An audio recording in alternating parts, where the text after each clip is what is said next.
హజరత్ సయ్యద్ కరీముల్లా షా ఖాద్రీ రూప్ Kalesha peer Mastan Vali దర్గా నిషాని 15 ఉర్సు మహోత్సవం పెదకాకనే గుంటూరు జిల్లా 6వ తారీఖు 5 నెల 2020 సోమవారం రాత్రి కంబల్ పాతియా 7వ తారీఖు 5 నెల 2024 మంగళవారం గంధం మహోత్సవం భక్తులకు అన్నదాన కార్యక్రమం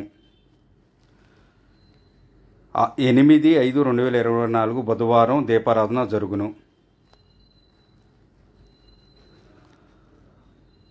ప్రతి అమావాస్య నాడు భక్తులకు అన్నదానం జరుగును. కరీముల్లా బాబా నిషాని వ్యవస్థాపకులు పఠాన్ మహబూబ్ సుబానీ పెదకాకని గుంటూరు జిల్లా.